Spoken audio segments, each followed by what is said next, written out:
Bueno, buenas noches a todos, aprovechando que tengo algo de insomnio. Vamos a continuar con la lectura del libro La Tierra Permanece. Parte 2, capítulo 8. Echaron otra vez tierra en la tumba. Bajo el roble, luego la cubrieron con ramas y piedras pesadas para protegerla de los coyotes. Enseguida se volvieron a sus casas, apretándose unos contra otros, y ese H caminaba entre ellos con el martillo en la mano derecha, aunque sabía desde un principio que no lo iba a necesitar, había preferido llevarlo. El peso de la herramienta lo ayudaba de algún modo a mantenerse de pie. Lo había llevado en la mano, como un emblema de autoridad, cuando había ido a buscar a Charlie, rodeado de los muchachos con los fusiles listos, y ese H había pronunciado la sentencia que Charlie había recibido con obscenas maldiciones. La vida ya nunca sería la misma, y ese H trataba de olvidar. Cuando recordaba la ejecución sentía náuseas. Sin la firmeza de George nunca hubiera podido llegar hasta el final. George, con su habilidad práctica, había puesto la escalera y había anudado la cuerda. No, nunca le gustaría recordarlo. Era a la vez un fin y un principio. El fin de esos 21 años de vida idílica en un viejo paraíso terrestre. Había tenido algunas dificultades, era cierto, hasta había conocido la muerte, pero qué sencillez y qué paz. Era un fin y sin embargo era también un principio y un largo camino se abría ahora ante ellos. En el pasado solo habían sido un pequeño grupo, apenas algo más que una familia numerosa. En el futuro serían un Estado. Había allí una paradójica ironía. El Estado debía ser una especie de madre nutricia que protegiera a los individuos y los ayudara a vivir una vida más plena. Y ahora, el primer acto del Estado, su nacimiento, podría decirse, era una condena a muerte. Pero quizás en el lejano pasado el Estado había nacido siempre en alguna hora difícil, cuando se había sentido la necesidad de recurrir al poder, y el poder primitivo se expresaba a menudo en sentencia de muerte. Era necesario, se repetía ISH. Si la muerte de Charlie se justificaba, había que proteger la seguridad y la felicidad de la tribu. Por un acto de violencia, aunque pudiese parecer desagradable y cruel, había impedido, o por lo menos así lo esperaban, una serie de maldades y perversidades que una vez iniciada nada podría detener. Ahora así lo esperaban. No habría niños ciegos, viejos temblorosos e idiotas, matrimonios corrompidos ya en su consumación. Sin embargo, quería olvidar. Sí, la sentencia podía justificarse racionalmente, pero no había habido pruebas definitivas. Y no sabía si no habían intervenido otros motivos secundarios o personales. Recordó, con un sentimiento de culpa, cómo se había alegrado cuando había creído ver en las palabras de Ersa una confirmación de sus temores y aprensiones. Pues bien, nunca lo sabría. Ahora, de todos modos, la suerte estaba echada. Muy a menudo, así lo probaba la historia, de nada servían las ejecuciones. Los muertos se levantaban de las tumbas y sus espíritus seguían viviendo entre los hombres. Afortunadamente, Charlie no parecía tener espíritu. Y ese H caminaba junto a los otros. Todos guardaban silencio, salvo los tres muchachos que habían recobrado el ánimo y bromeaban. No había razón, sin embargo, para que se angustiaran menos que los viejos. No había votado, pero habían aceptado sus consecuencias. Sí, pensó H, sí hay culpa, todos somos culpables y en el futuro podremos acusarnos unos a otros. Caminaban por las calles sucias invadidas por las hierbas, entre las casas casi en ruinas, y aunque apenas habían 2 kilómetros entre San Lupo y la tumba bajo el roble, la distancia les parecía enormemente larga. Tan pronto como entró en su casa, y ese H se acercó a la chimenea y dejó allí el martillo cabeza abajo, con el mango hacia arriba. Sí, era un viejo amigo, pero cuando recordaba el día en que lo había usado por primera vez, su imagen de los últimos 22 años cambiaba un poco. Una vida idílica en un paraíso terrenal, quizá, pero también años de anarquía donde ninguna autoridad había protegido al individuo. Recordaba aún aquel día vivamente. Había bajado de las montañas, se había tendido en una calle de Houstonville, titubeando, mirando a un lado y a otro, pensando que iba a ser algo ilegal e irrevocable. Luego, con una aprensión que sentía aún, había alzado el martillo, había hecho saltar la débil cerradura y había entrado a leer el periódico. Oh, sí, cuando el Estado lo envuelve a uno, invisible y presente como el aire que se respira, no se piensa en él más que para quejarse de los impuestos y las leyes. Pero cuando el Estado desaparece, como decía el viejo versículo, su mano se alzará contra todos y la mano de todos se alzará contra él. La predicción se había cumplido. Aún George y Ersa no eran más que precarios aliados. No había soportado la prueba de la batalla, y si la vida había transcurrido apaciblemente, había que agradecérselo a la diosa fortuna. Del otro lado de la calle vino el ruido de una sierra. George había vuelto a sus queridos trabajos de carpintería. No perdía el tiempo en filosofar, tampoco Ersa ni los muchachos, solo él, y ese H pensaba y pensaba. De nuevo, como tantas veces, se preguntó dónde estaba la raíz de la acción, en el interior del hombre o afuera en el mundo. Por ejemplo, la reciente tragedia de la falta de agua había nacido la idea de la expedición. Los muchachos habían traído a Charlie y la llegada de Charlie, parte del mundo exterior, había determinado el resto. Sin embargo, no se podía deducir que la falta de agua fuese la causa de todo. Su mente había intervenido también, imaginando los posibles resultados de una expedición, y pensó otra vez en Joy, el niño que veía más allá, con los ojos puestos en el futuro. Entró en, no había asistido a la ejecución, no era cosa de mujeres, pero también ella había escrito la palabra en el trozo de papel, aunque él no se preocupaba ni inquietaba, era como parte de la naturaleza. No pienses, le dijo Em, no te atormentes. Y ese H le tomó la mano y la apretó contra su mejilla. La mano de Em, fresca, parecía quitarle su propia fiebre. Habían pasado muchos años desde que había visto a Em por primera vez, de pie en el umbral, envuelta en luz, y ella había hablado sin preguntar, sin desafiar, afirmando simplemente 21, 22 años. El tiempo los unía cada vez más. Ya no habrían más hijos, pero el amor no se debilitaría.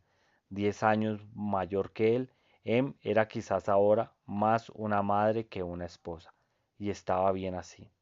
No puedo impedirlo, dijo él al fin. Me atormento sin descanso. Quizás me guste. Siempre quiero ver el futuro. En los viejos días encontré verdaderamente mi vocación, la investigación científica. Pero es una broma pesada que yo haya sobrevivido al gran desastre. Hombres como George y Orsa son 1000 veces más útiles. No piensan, viven simplemente.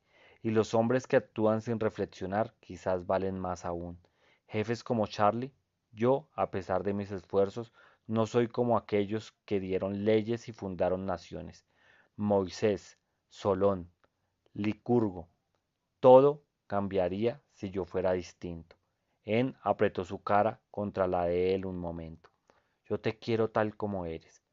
Sí, esta era la respuesta tradicional de la esposa devota, una respuesta trivial, pero tranquilizadora. Por otra parte, continuó ella, ¿cómo puedes saberlo? Aunque fueras Moisés o uno de esos otros, no podrías luchar contra las fuerzas de la naturaleza. Uno de los niños la llamó y Em se fue.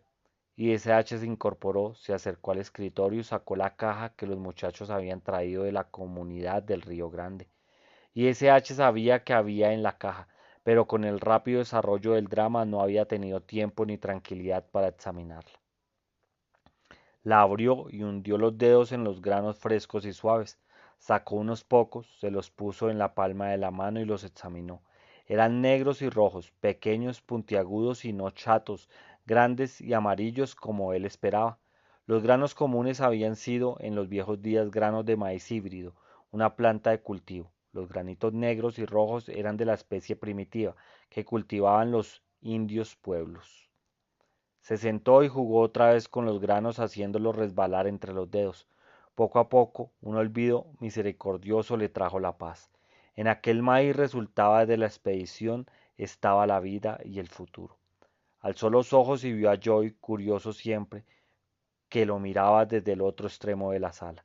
Llamó cariñosamente al niño y le explicó lo que era el maíz.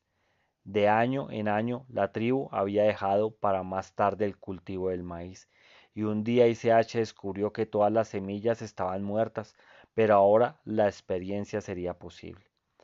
Aunque sintiendo que iba a ser algo insensato, ISH llevó la caja a la cocina seguido de Joy. Encendieron un hornillo de la cocina de petróleo e ICH echó cuidadosamente en un tostador unas 2 docenas de granos. Era malgastar una preciosa semilla, pero el emocionado ICH se dijo que Joy aprovecharía la demostración. El maíz mal tostado apenas se podía comer, pero ni el padre ni el hijo se quejaron. En realidad, ISH no recordaba haber comido maíz tostado, sino como acompañamiento de algún cóctel, pero le explicó a Joy que ese había sido el principal alimento de los antepasados americanos. Joy escuchaba apasionadamente y la flaca carita se le iluminaba con el resplandor de los ojazos. Como quisiera, pensó ICH, que se fortificara y poder así contar con él.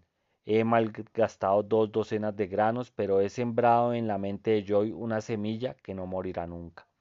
El maíz y el trigo, como el perro y el caballo, fueron mucho tiempo amigos y compañeros del hombre. Aquí y allá, en algún seco rincón de otro continente, la gramínea de pesadas espigas había crecido junto a primitivas aldeas, donde las condiciones del suelo eran más favorables. Así, en un principio, el trigo quizás adoptó al hombre, pero pronto el hombre adoptó el trigo. A los atentos cuidados del uno responde el otro con dones generosos. Los tallos se hacían más altos, las espigas daban más granos, pero el trigo era también más y más exigente y reclamaba campos cuidados y libres de cizaña. Luego cesaron los cultivos. El primer año el trigo creció espontáneamente cubriendo miles de acres, pero poco a poco fue desapareciendo. Los lobos hambrientos reaparecieron, se lanzaron sobre las ovejas y del mismo modo las malas hierbas, cada año más feroces, atacaron el trigo sin que nadie las persiguiese.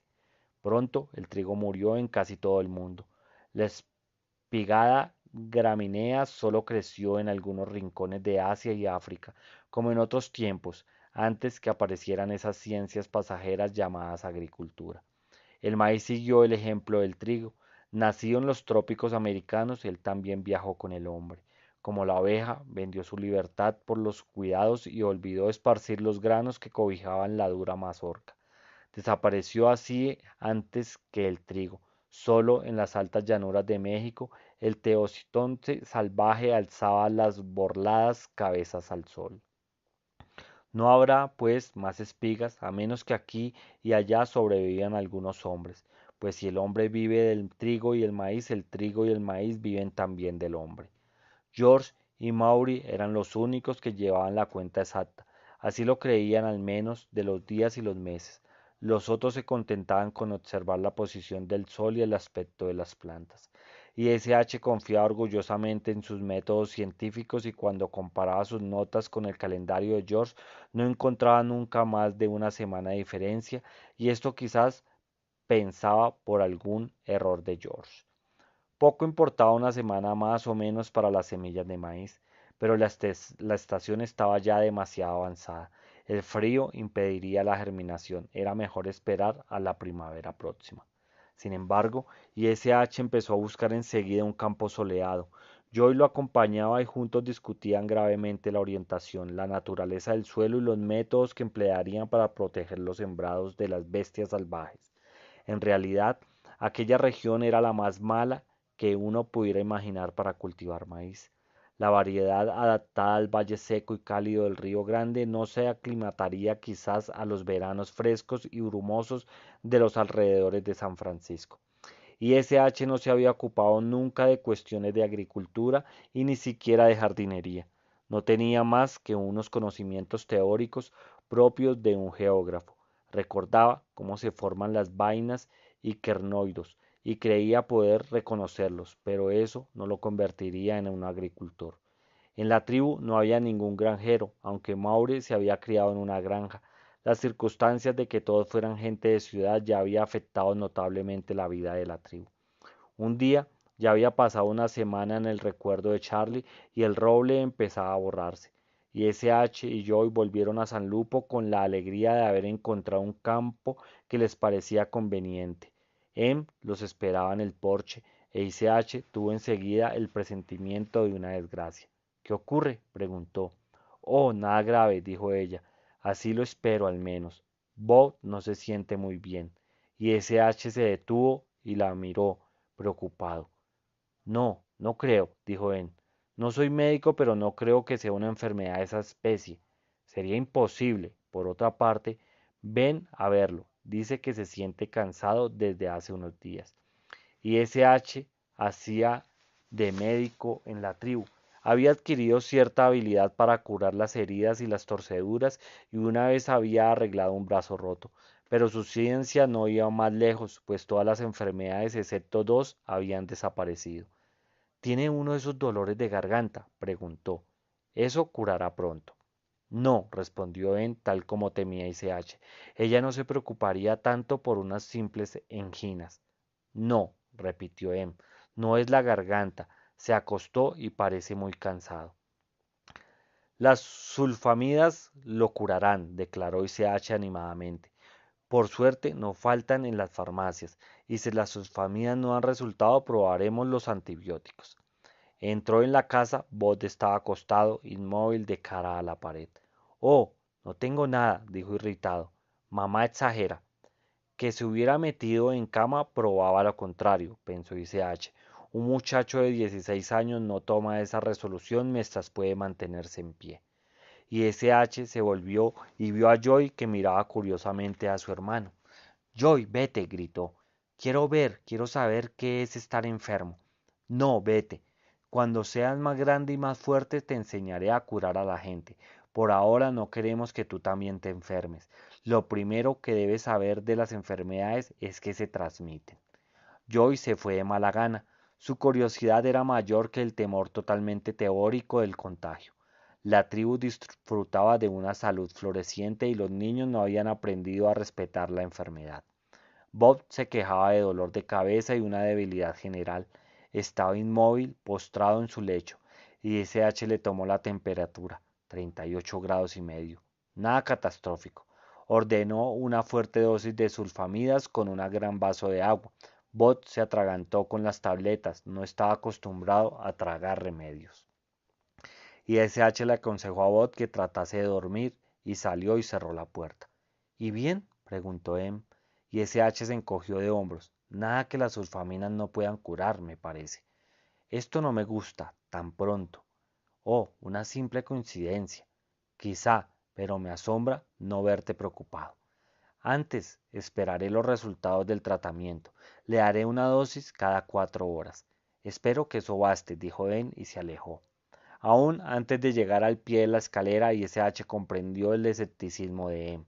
¿Cómo no te atormentas? En los viejos días, a pesar de los médicos y los servicios de asistencia pública, el ataque brusco y misterioso de una enfermedad era siempre aterrador. ¿Cuánto más ahora?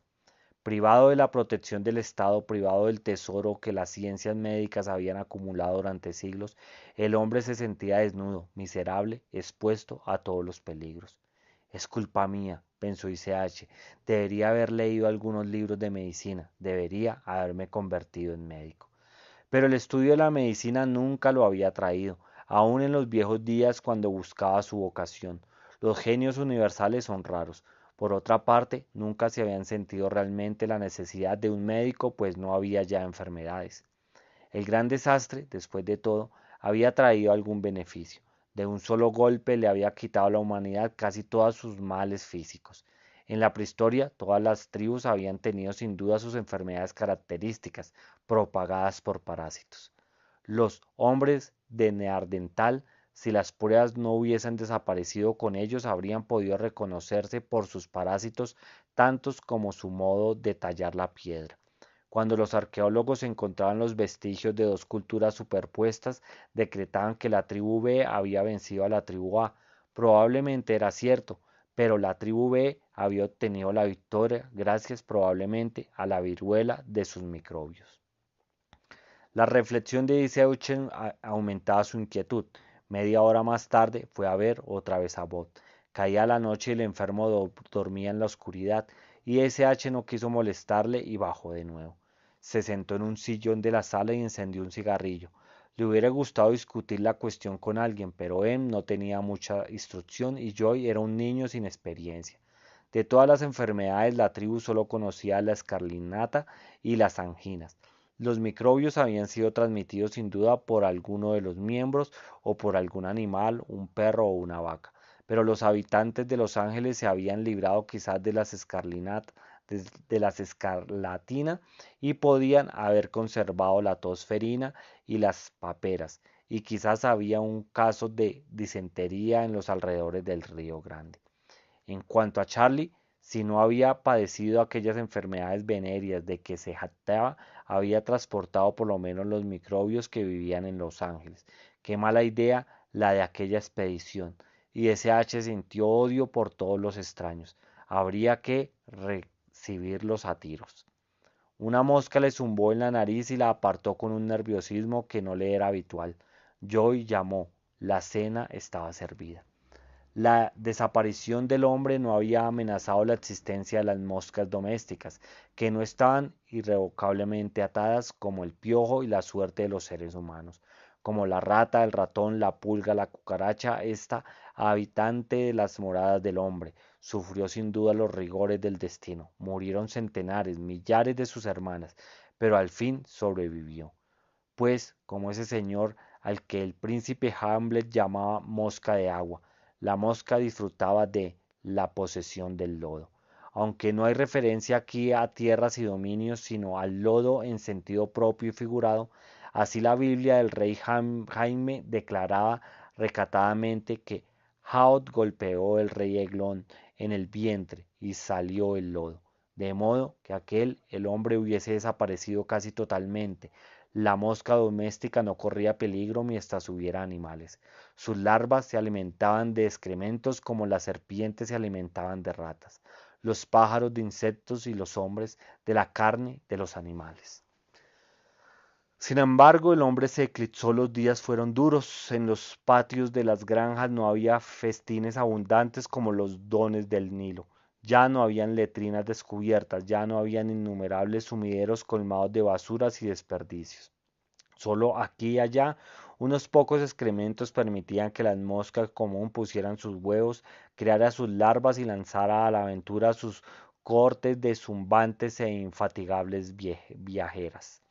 Una semana más tarde la enfermedad había extendido sus dominios. Dick, que había acompañado a Bot en la expedición, fue la segunda víctima. Luego cayeron Ezra y 5 niños. Teniendo en cuenta el número de miembros de la tribu, la proporción de enfermos era aterradora. Se había declarado y SH estaba seguro ahora una epidemia de fiebre tifoidea. Algunos de los adultos habían sido vacunados en los viejos días, pero la inmunidad debía de haber cesado hacía tiempo. Nada preservaba a los niños. Ante la fiebre tifoidea había sido combatida sobre todo con medidas profilácticas. Una vez que se declaraba la enfermedad, había que resignarse.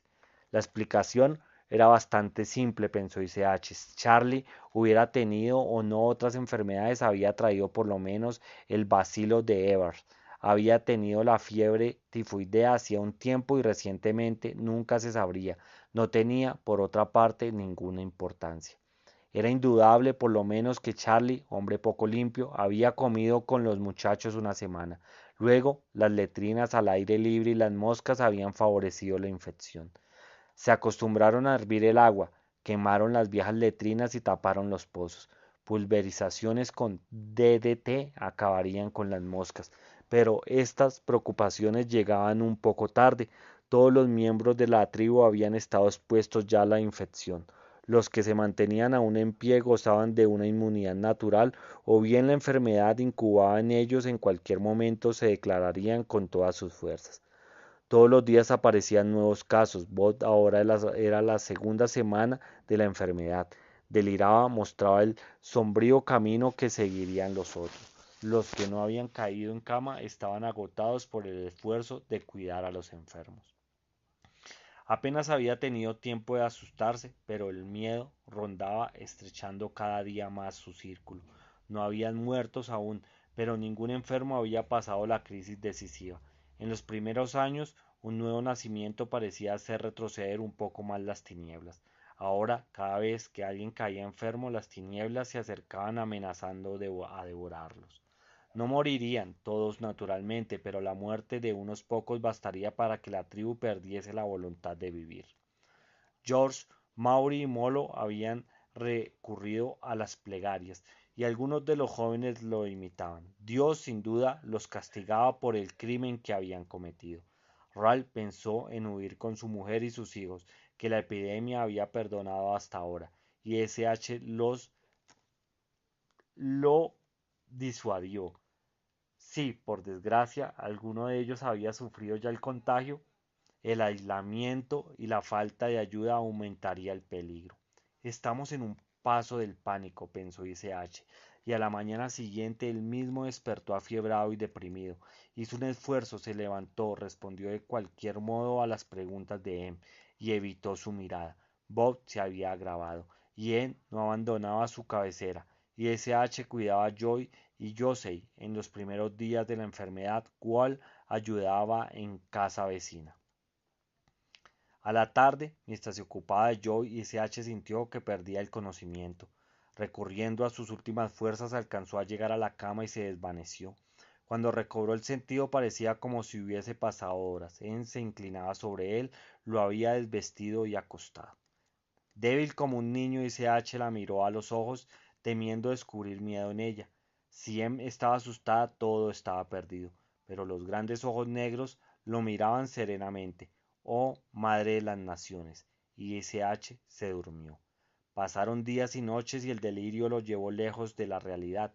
Unas formas vagas se movían a su alrededor, unas formas horribles que se acercaban a él, inaccesibles como la niebla. A veces reclamaba su martillo y llamaba a Joy, otras gritaba el nombre de Charlie, pero cuando el terror llegaba al colmo recurría a Anne. Entonces una dulce mano le apretaba la suya, y en los ojos de ella no había miedo. La semana siguiente fue más tranquila, pero se sentía tan débil y abatido que le parecía a veces que la vida se le escapaba del cuerpo, y no lo lamentaba. Pero cuando alzaba los ojos hacia Em, se sentía otra vez animado y fuerte, y cerraba los labios para retener aquella vida fugitiva que quería alejarse como una mariposa. Pero mientras tuviera a Em en su cabecera estaba seguro, la vida seguiría alentando en él. Cuando Em se alejaba, ICH se quedaba pensando que ella no resistiría mucho tiempo. En cualquier momento caería agotada, la fiebre la perdonaría quizá, pero la carga era excesiva. Poco a poco iba recobrando la lucidez. Algunos enfermos habían muerto, lo presentía, pero ignoraba quiénes o cuántos. No se atrevió a preguntarlo. Una vez oyó que Janie lloraba a gritos la muerte de un niño. En la consoló con unas pocas palabras y la animó a seguir luchando. George vino a la casa convertido en un viejo descuidado y sucio que no tenía tiempo de lavarse. Maury había tenido una recaída y su nieto estaba agonizando. En no le habló de Dios, pero le devolvió la confianza y las fuerzas. George se fue con la cabeza alta y diciendo algo que parecía una oración. Las tinieblas avanzaban y la llamita de la vela vacilaba y humeaba, pero Em no conocía la desesperación y animaba a todos.